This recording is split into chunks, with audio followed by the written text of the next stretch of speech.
like to introduce myself. My name is David Dice. I'm the Director of the Department of General Services for Montgomery County, and it's my honor, privilege, and absolute delight to welcome you to the official ribbon cutting of the David F. Bone Equipment Maintenance, Transportation, and Operations Center ribbon cutting for the Microgrid. Let's hear it.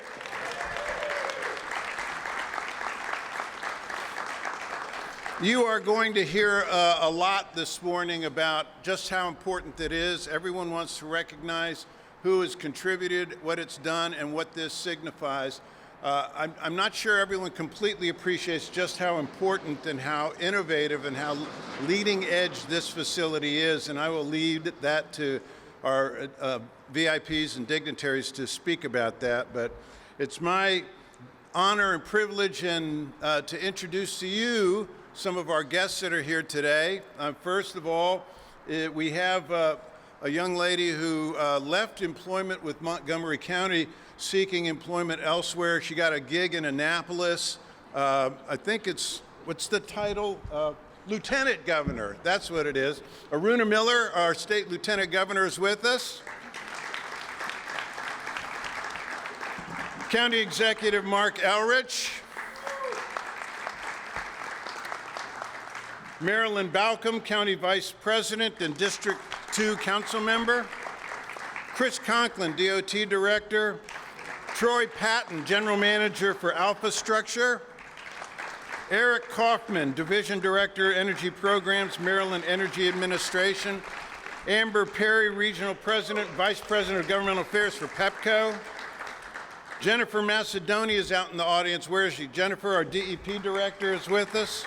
I'm not sure if Rabia Sabakan has made it. He is our Permitting Services Director, and I'll speak about the role that those two departments played in a moment. Sarah Kogel-Smucker, County Climate Change Officer. There she is. Diana Eisenstatz, representing Senator Chris Van Hollen. There she is. Kathleen Connor, representing Congressman Jamie Raskin.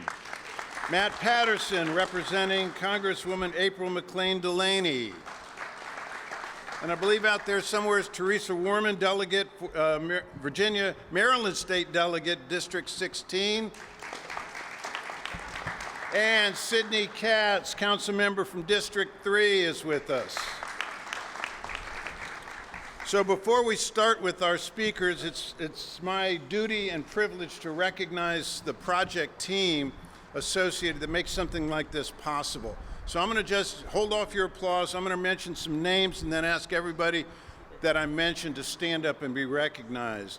From DGS, Deputy Director Greg Ossent, Don Sherman, Chief of the Office of Energy and Sustainability, Michael Yombrock, Project Manager for that office, Calvin Jones, our DGS Fleet Manager, Steve Palmatier, Fuel Program Manager, Brad Weatherly, our Chief of Materials Management, Frank Grismala, our Equipment Services Coordinator, Keith Stickley, Section Chief and Deputy of Fleet, Richard Greenwood, the Heavy Fleet Mechanic, Del Spurrier with DGS Safety Officer, Aaron Burney, DGS Fleet Program Manager, and James Dela Cruz, DOT Gaithersburg Depot Chief. If I mention your name, stand up. They're probably already standing up. Along with our private sector partners, these folks worked tirelessly to make this happen. They were having daily meetings. Now I have daily meetings, some of which I wonder why I'm attending. These folks were hard on this project from day one, and they are the reason we're here today, along with our private sector partners, led by Alpha Structure, who is represented here today by Troy Patton. And if you're part of the project team from the private sector, I'll mention the company names. I want you guys to stand up too. Pam Janney with Schneider Electric, Jake Friedman with Azo, I think James DiLiberto also with Azo is here. If I butchered that, you'll just have to forgive me. Did I get it? All right. David Aspinwall with Heliox, Matt D'Ambrisi with Heliox, Fadwa Kingsbury with Amp Control, Zaid Shurjlaman, okay, with WSP, and Keith Compton with O'Connell and Lawrence. These folks were representing the private sector part of this operation. It does take a team to make something like this happen. So I'd like all of the project team members to stand up and be recognized. Come on, stand up.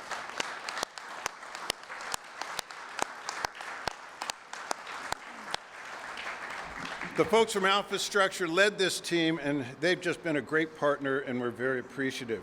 Finally, I want to acknowledge with gratitude, if you've been on the website or seen any of the flyers, the aerial photos of this site are beautiful. They're so good, they look fake. They look, the first photo I saw, it looked like a CGI. Is this real? But I want to thank the Montgomery County Police Department and its drone program, who graciously offered to and did an excellent job taking aerial photos of this project. It is outstanding. And not only are they catching bad guys, but and making sure the good guys don't get caught, they're also helping us in an amazing way. So thank you to everybody there. Well, we've got a good program here.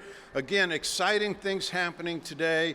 And I'm going to let our speakers address all the folks that are involved. Did I mention Eric Kaufman? Did I mention you? Okay, good. Because the Lieutenant Governor is about to stand up, and I'm sure she'll say something about that.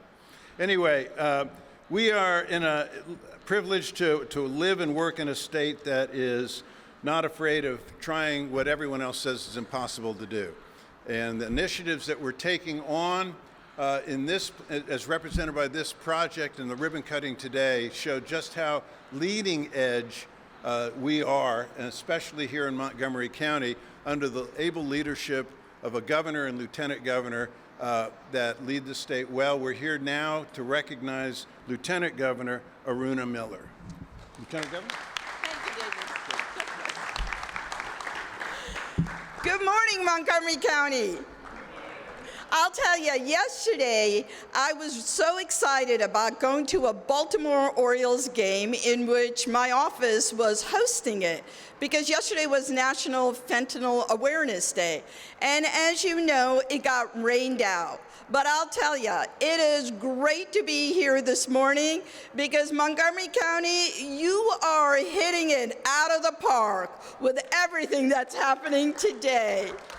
And David Dice, thank you so much, Director Dice, for all your extraordinary leadership here, as well as your whole team that made today's event possible. This project, honestly, is so very exciting. And County Executive Elrich, it's always good to be back home. So thank you for watching over this great county, Maryland's largest jurisdiction. And to Council Member Vice President Balcombe, thank you for your leadership and the entire County Council's leadership. To all the elected officials that are here, and all our state and local and private sector partners who made today possible. Look, I never take it lightly what it means to be back here in Montgomery County. One, the commute is a whole lot better than going to Annapolis. So please know this, Director Dice, that you can take the girl out of Montgomery County, but you can't take Montgomery County out of the girl, all right? Two, at a time when energy prices are straining families, businesses, and government budgets alike, witnessing the nation's largest solar-powered microgrid at a transit bus depot, that's engineering with purpose. With nearly 10,000 solar panels, this microgrid will generate enough energy to power hundreds of homes, and at the same time support a growing fleet of electric and hydrogen-powered buses. I'm trying to think, should I speak a little slower for the ASL here? Okay. All right, which means clean air for our communities, lower emissions, and a transit system that is ready for the demands of tomorrow. And we know innovative efforts like this take a whole lot of partnership. So hand in hand with Alpha Structure, Troy Patton, thank you for your leadership, and with our utility partners like Pepco Amber Perry, always good to see you. And of course, with the state of Maryland, all aligned with one goal, to deliver innovative, sustainable solutions that serve people. Look, many of you may know I'm a civil engineer, and as a civil engineer, I know that the truest measure of infrastructure is whether it serves everyone and not just some. This will serve Ride-On's annual 19 million rides. This is what equitable, sustainable infrastructure looks like. So it's worth repeating. This is the largest renewable energy-powered transit depot in the nation, as well as the largest transit depot microgrid in the nation, and the first facility on the East Coast to produce green hydrogen on site. This isn't just a local story. This is a Maryland story, and this is a national story. So congratulations to everyone who made this possible. Thank you. Thank you. I know the Lieutenant Governor is on a tight schedule this morning, so we thank her for attending and her remarks, and just as a reminder to all the other speakers, except for the next one, to keep their remarks short. But the next one's my boss, so he can talk as much as he wants. Marc Elrich has really pushed an agenda of sustainability and renewable resources and environmental awareness and sensitivity like no one else. He has, and he lives what he believes and what he says, and his inspiration and drive has helped DGS clear obstacles away to achieve what we celebrate today and what we're accomplishing across the county. So it's my pleasure and personal pride to introduce County Executive Marc Elrich. Thank you, and I am really happy to be here. I got to say, you all are lucky because the original remarks I was handed were for the ribbon cutting on a brewery this afternoon.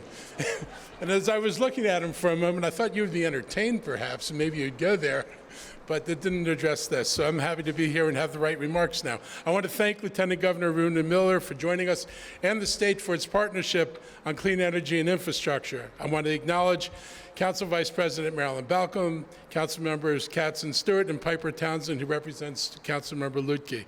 I want to recognize our federal delegation and thank Senator Chris Van Hollen, Jamie Raskin, and Congresswoman April McLean Delaney's office for their support. I want to thank AlphaStructure, PEPCO, the Maryland Energy Administration, and our federal partners. Seems strange a little bit, but our federal partners for helping make this project possible. I want to recognize Director David Dice, Director Chris Conklin, and the Department of General Services, and the staff, and the Department of Transportation staff, and everybody who makes this go and made this go from concept to reality. Listing all those people gives you an idea. This is not a one-person effort. I could not have done any of this if there were not a team of people who were willing and able to do this work. And I think what we've shown in Montgomery County is you can actually do this. This is not pie in the sky. This is not dream world stuff. This is real world. You can make this progress. We should be doing this more. This project's about resilience and the continuity of government. And Microgrid is not simply an energy project. It's an infrastructure that protects government operations when the larger grid is under stress. And we saw why this matters when the small plane struck the transmission lines. Anybody who got to see that, that was exciting.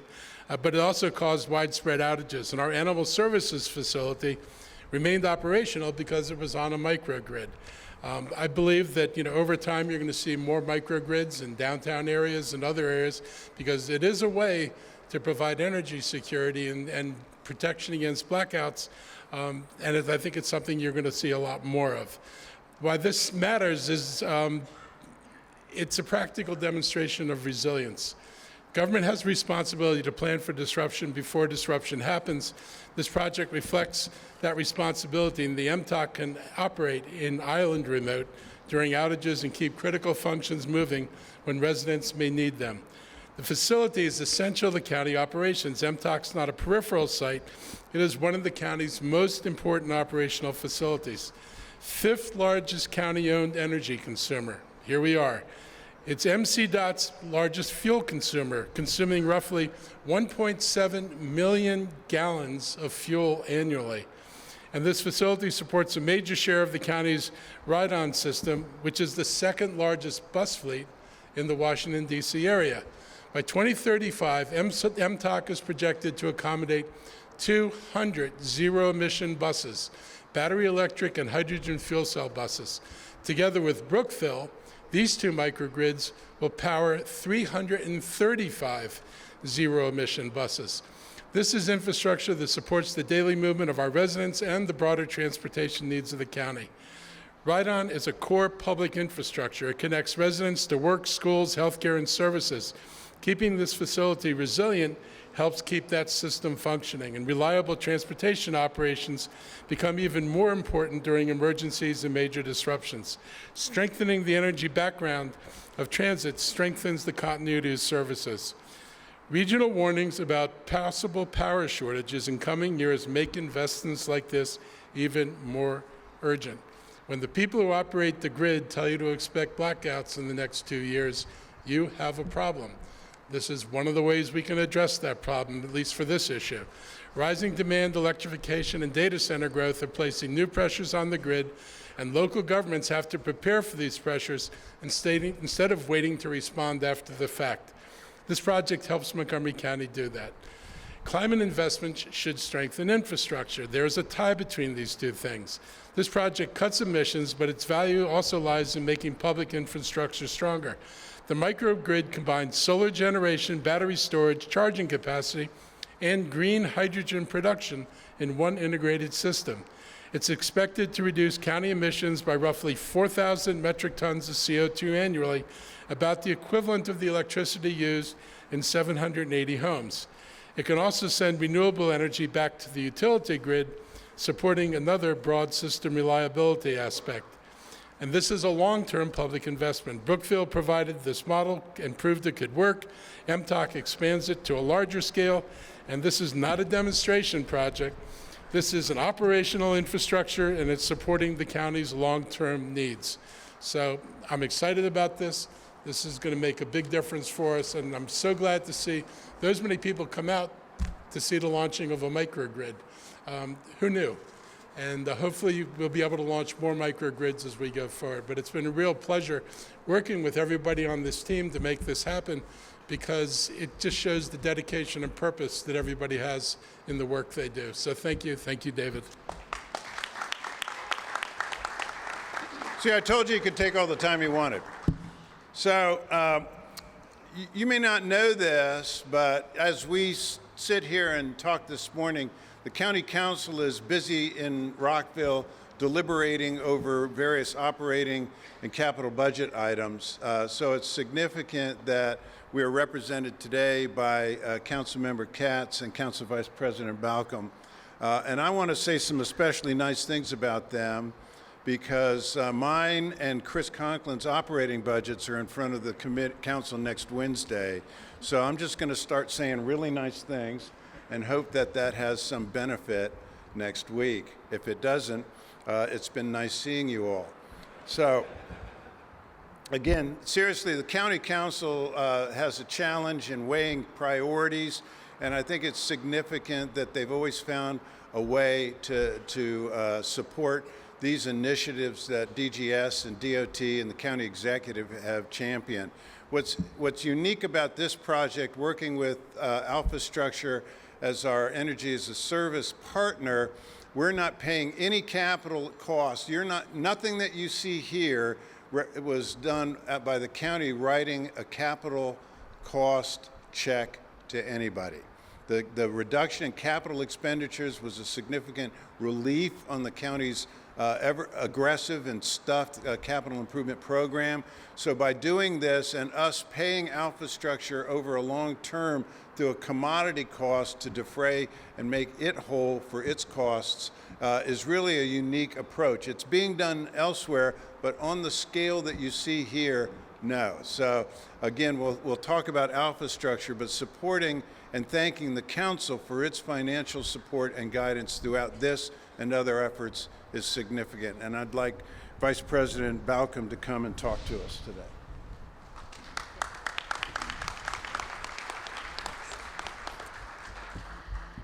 So thank you. As Director Dice mentioned, we're right in the middle of budget. So I'm very happy to be here today. I'm very happy that I'm not in Rockville working on the budget right now, although I have to do that this afternoon.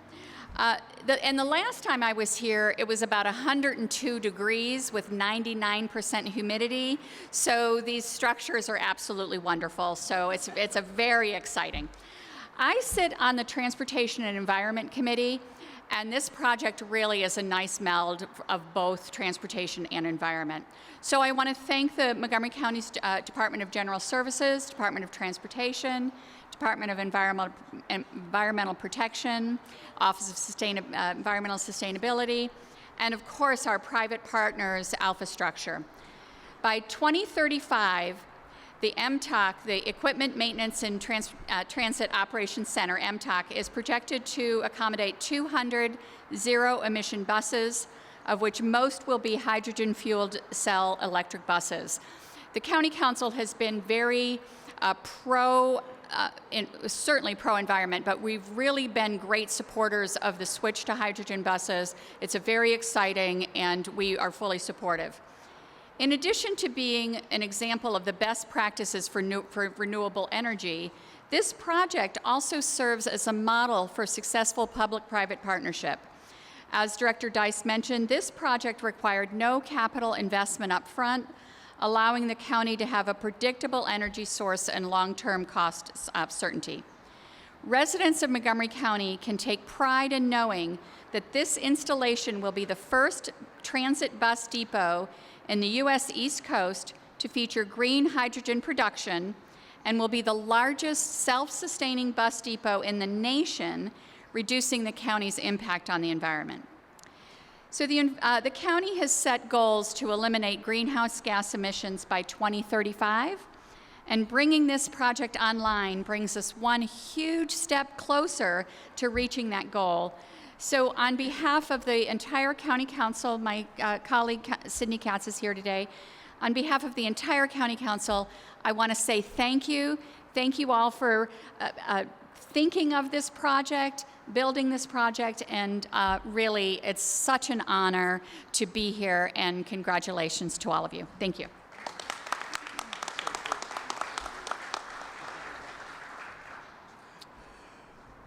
Before our next speaker comes up, Chris Conklin with DOT, I want to take the opportunity to acknowledge the Department of Environmental Protection, Jennifer Macedonia, and the Department of Permitting Services, represented by Rabia Sabakan, who I'm not sure if he made it today.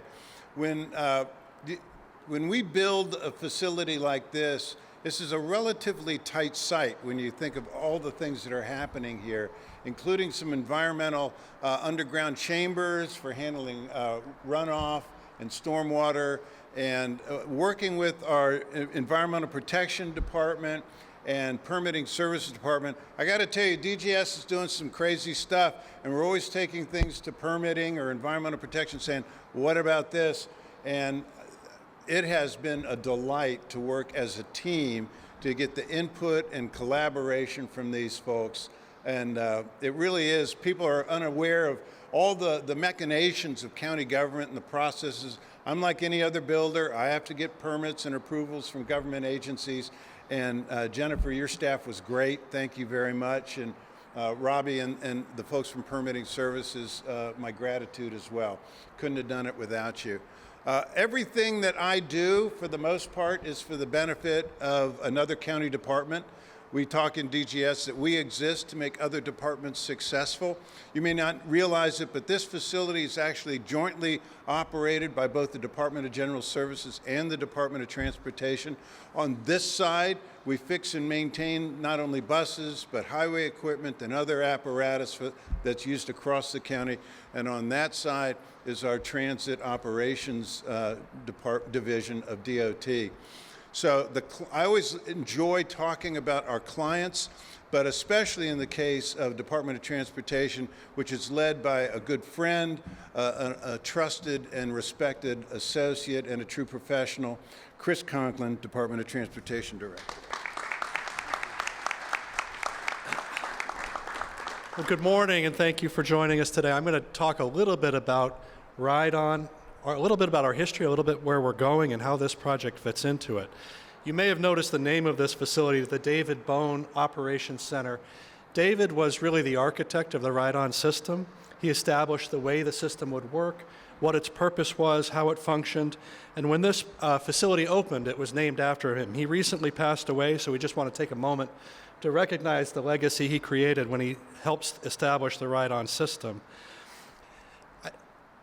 Our most important service in terms of transit is connecting our residents to the things they need every day: groceries, medical care, education, employment, recreation. There are a lot of people that depend on this system who aren't able to drive their own car, either because they don't have one or they have conditions that limit their ability to drive. And it's essential and relatively unique for a suburban jurisdiction like Montgomery County to provide the extent of services that we do to connect our residents to these services. With that, it's really important that our top priority is creating a system that meets their needs and that we deliver that service every day. So somebody from the Department of Transportation, we get nervous when we start to talk about new technology, changing the operating models, and taking chances in how we're going to make things work. But I really want to thank both the county executive and Director Dice, because their perseverance in terms of convincing us that these are the right things to do and that we are setting the right path for the future and trying out new technologies is critical. We've had battery electric buses in our fleet now for about 8 years, and they're meeting the needs. They're providing the service that we need to. In a couple of weeks, we'll have our first hydrogen fuel cell bus arrive here at this facility, and we hope that they meet our needs. They have met the needs of other agencies on the West Coast and other places that have used this technology for a while, but it's new to us, and we're really excited to push the envelope here and to try to adopt these new technologies that are better for the environment, meet our broader community goals, and allow us to continue to provide that essential service. The other thing I want to mention at the outset is the staff who delivers this service every day. We have over 800 employees represented by the McGeo Union who partner with us every day to provide this service. And implementing a project like this is no small feat. You heard others talk about this already. But we're cooking dinner in a kitchen that's under construction for a year plus here.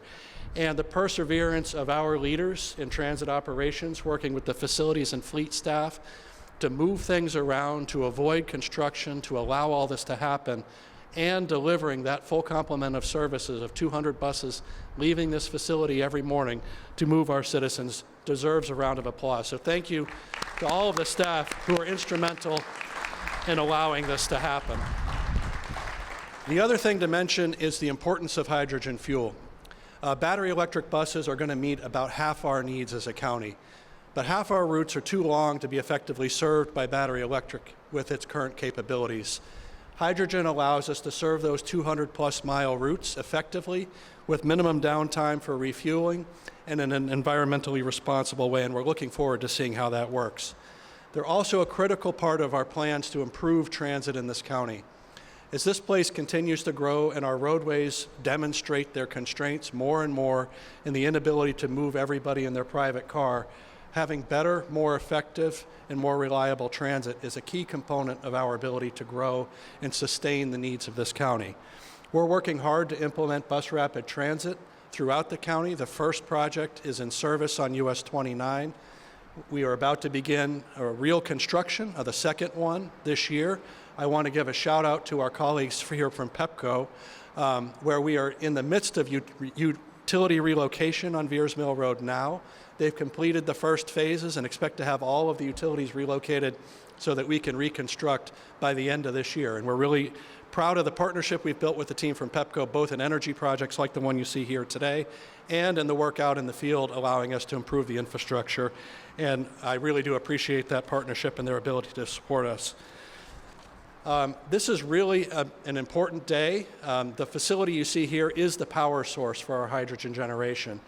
We are about to embark on the construction of the hydrogen fueling facility itself using federal aid that is supporting both the acquisition of the buses and the hydrogen fueling station. So I want to thank the federal delegation representatives here today who have helped advocate for that support, and to our colleagues at the Federal Transit Administration who have continued to move these grant processes forward so that we can implement these critical infrastructure projects. So thank you so much for joining us today. We've got a lot of exciting history with Ride-On and the way that it meets the needs of the community, and a lot of exciting things on the horizon that are going to show an even bigger role in meeting our mobility needs through transit in this county. I appreciate everybody's attendance, and thank you.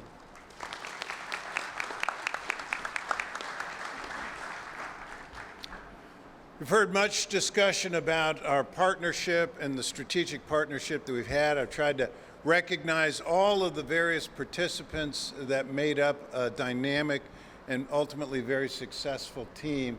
And all of that is led by an organization that has a true vision for the future. It's great to have a partner that you don't have to convince when you come up with a crazy idea. They say, yeah, and also we can do this. And that has been Alpha Structure.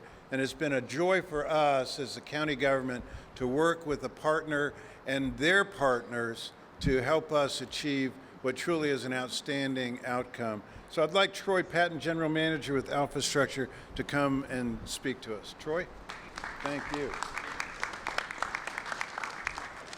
Thank you, Director Dice. So I am Troy Patton. I'm the General Manager at Alpha Structure. I actually got my start in microgrids in the power space as a naval nuclear power operator on board a fast attack submarine. So 75 shipmates and I descended to complete our mission. And I very much felt that spirit as I met Director Dice in the Rockville County building last week, and he pointed out the cafeteria table where the original agreement for cooperation was negotiated 7 years ago, with a vision that I don't think we were really sure at the time how ambitious it was, how complex it was going to become, and all of the different innovation from a financial model and a business model to the technology that's being deployed that was going to be necessary to get us where we are today. And so you've heard some statistics and descriptions of this facility. It is unique. The ambitions of the state and the county here at MTOC and across the county are like none we've seen anywhere in the world. The ability to charge solar panels, to use batteries, which you see right here on the right. These are Schneider Electric batteries. They've been very hard at installing, commissioning, round-trip efficiency testing last week. The SCADA, this has been a home to Maeve, the project manager, and the rest of our technical team, a lot of which is here today. This trailer's been our home for a number of months as we've gotten everything installed. The connection to Pepco is right behind us. This enables us to pull power off the grid when we need it, or in days like today when the sun is shining and we don't have as many buses because we wanted to make room for people, we're able to deliver low-cost power back to MTOC through the net metering program here in the state of Maryland. So again, the innovation and complexity has required on time, on budget, every single day, every single week, folks are meeting here. I'm really proud of the cooperation we have with suppliers. So I'd like to recognize some of them. We see some of the Maryland County officials here today. Their employees have been key. If you've ever renovated your house and tried to live in it while you're doing renovations, you get a tiny sense of what it was like trying to do this construction while operating a bus depot. And that's what's happened over the last couple of years. And it's really the employees you see walking around here are the ones that have enabled us to continue to support ongoing operations while putting this new capability in. But I would like to recognize Pepco. I would like to recognize Mortensen, our local EPC contractor, did a lot of the engineering, procurement, construction, as long as AZO. A lot of the jobs that came from this construction over the last year or so have come from certainly the state of Maryland, but even here in Montgomery County. And we're really proud of the fact that it was locals here making this facility better and making it work. WSP's been key for us, Heliox, and Schneider Electric, as I mentioned before, kind of bringing the best technology they can find anywhere, using local labor to get everything installed here and get it done on time. So thank you again, Director Dice, for giving us the opportunity to say thanks to our local contractors and the people of Montgomery County.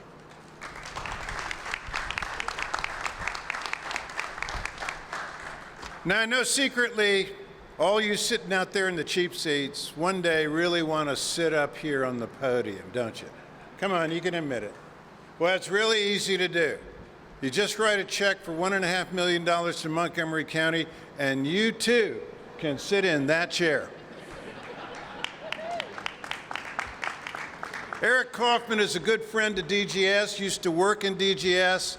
I like to think that we trained him to do crazy things in Maryland, and he has reciprocated by helping us do crazy things working with the Maryland Energy Administration. Eric's a good friend, and I know he can talk to us about what's going across the state. But again, as the lieutenant governor said, you can take the staffer out of Montgomery, but you can't take Montgomery out of the person. Eric, would you come and speak?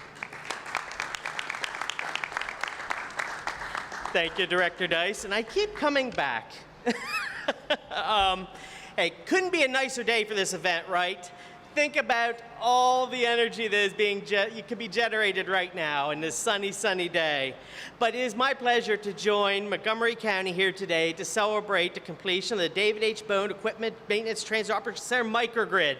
I mean, this is a tremendous project. It's on the leading edge, and it really, truly is that shining example of something I sometimes call the future of bringing a whole bunch of different technologies together for an outcome that benefits the community, the budget, and our environment. Clean transportation, resiliency, clean energy, energy storage, things that make our grid stronger and the work we all do to support our community stronger. So at the Maryland Energy Administration, we are advancing Governor Moore, Lieutenant Governor Miller's energy agenda with an emphasis on affordable energy, reliable energy, and clean energy.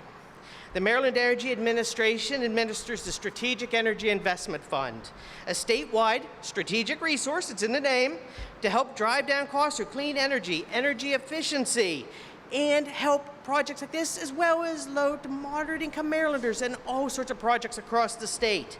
We provide grants, and grants like the $1.5 million the Strategic Energy Investment Fund provided to Montgomery County help leverage private capital to make these projects come to fruition. And we have recently provided Montgomery County another $7 million to continue their work.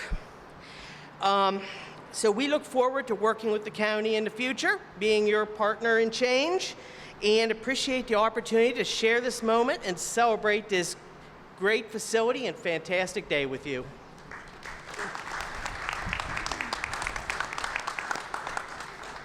Now, saving the best for last, it's been mentioned, our partner in crime here in delivering energy to the county and energy to this facility is Pepco. Now, Pepco has been involved with our projects throughout the county, and we've worked with them on a strategic basis. The concern, of course, that we've all heard in the news about the energy infrastructure. You may not realize we're going to cut a ribbon here in just a little bit, but while we're standing here talking, this facility is already generating electricity. And much of the electricity being generated over our heads today is going back out into the power grid. Now, I talked to Amber earlier. She's very relieved to know that they can go back this afternoon and tell their customers, yes, you can turn the lights on tonight, because we are putting power back into the grid. That's right. You're welcome. So I looked at the people who registered, and I wondered if there was anyone back in Pepco's offices today, because so many of you are here today. If you're a Pepco employee, please stand up. We want to thank you. Come on.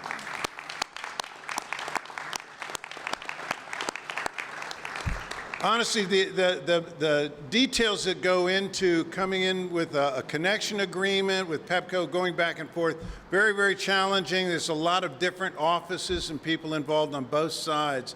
But I have to say, I don't think the county's relationship with Pepco has been as better than it is right now, and I attribute a lot of that to the leadership of Amber Perry, Pepco Vice President. Amber, would you come speak to us? Absolutely. Thank you, sir. Let's sit in my seat. Okay, well, good morning, everyone. And you saw all the Pepco employees that are here today stand up. I was going to actually have you all stand up if you didn't already do it, but we did.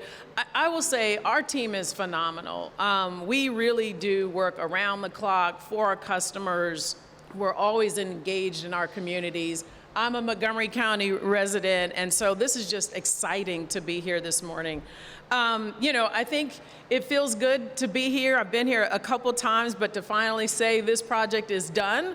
I know many of you were here on the 100-degree day of the groundbreaking, and just to be here and say we are now transferring this to say it is done is an amazing feat, I will say. First, I want to acknowledge all of the public officials that are here today and just thank them really for your unwavering support for clean transportation projects here in Maryland and Montgomery County, and just continuing to support the county's climate action plan. Thank you to County Executive Marc Elrich, certainly Lieutenant Governor Aruna Miller here, Marilyn Balcom. Certainly appreciate your continued support, and absolutely Director Dice, who is here for really everything in this county that we've been able to achieve. We know that energy is top of mind for everyone. Certainly in Maryland, we just couldn't ask for a better partner. I also want to thank just the partnership we've had. We started some of the largest and most innovative projects, and I love when you said we love crazy, innovative ideas. At Pepco, we're always looking for what's that crazy, innovative idea. You know, call us in. We love it. But really, you know, as you already know, this is one of the largest renewable energy-powered transit depots and the first on the East Coast to integrate on-site green hydrogen production. Officially on March 31st, Pepco issued the approval to operate, which is a big deal for us. The engineers here in the audience, you know that's a big deal, right? For the MTOC bus depot interconnection application, it says it's formally completed. The microgrid, as you heard, will produce 4.6 megawatts of solar, 2 megawatts of battery storage, and support approximately 200 zero-emissions buses, which is phenomenal. Pepco stands side by side in Montgomery County towards a cleaner energy future and deeply appreciates the partnerships from all corners of county government, local organizations, and those who live and work here in Montgomery County and Maryland. You know, Pepco just doesn't live and work and support our communities every day. We're really in the energy fight. If you think about it, there's a lot of transition that's happening in our energy industry right now, and we're front and center every day fighting for our customers. You know, you kind of sort of think about some of the things that we're focused on right now. Pepco's Path to Clean Energy initiative, where we're really committed at Pepco to 100% carbon-free operations by 2050, with a goal really to convert 50% of our fleet to electric or hybrid vehicles by 2030 and 100% by 2050. So we're proud to say we're on track to meet that goal, and this is one of the key projects here in the county that continues to support that as well. Interconnecting Montgomery County to solar to keep, you know, clean energy costs down and then help the county meet their energy goals is top of mind.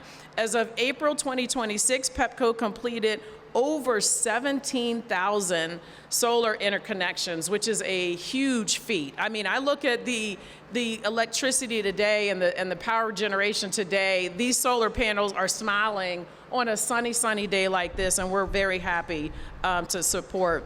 I also want to, we also focus a lot on our customers right now. Not everyone can sort of come along in the energy transition. Sure, we are certainly focused on our customers when it comes to energy cost and supply costs right now. Very focused on what we call our Exelon promise, which is really supporting our customers and giving them total to date $8.5 million in credits to their bill to help them with their energy cost. So at Pepco, we're not only supporting our customers from a cost perspective, but we're also supporting zero emissions in the county here and in Maryland. So in closing, I want to absolutely thank everyone today for joining us here in the community and to commemorate this amazing event. So thank you all again today.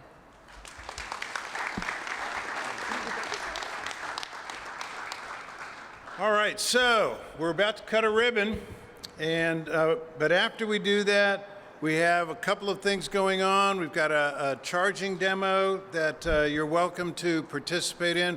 We're going to be taking some photos, and we've got lots of refreshments that we encourage you to partake of. To make this official, we have to cut a ribbon, or else we have to turn everything off and go home. So I'm going to have my folks string the ribbon now. Need a ribbon to string. Then I'm going to ask our officials and speakers to stand in front of the stage where the ribbon cutting will take place, as led and directed by the county executive.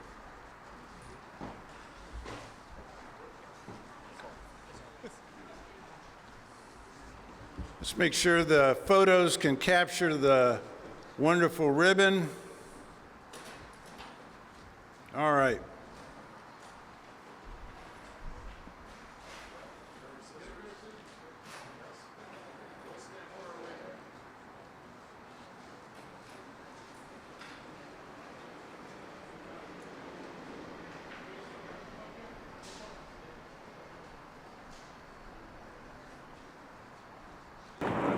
We're going to put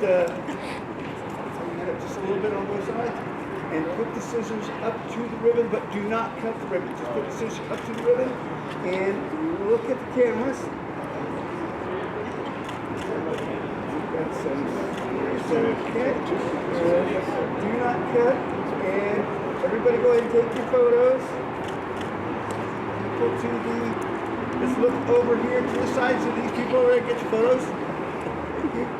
All right, we'll do the same thing up this way. Look at these people over here. Now on cut, we're going to cut the ribbon. I'm going to say 3, 2, cut. But we're not. Okay, they're short. The ribbon, don't cut yet.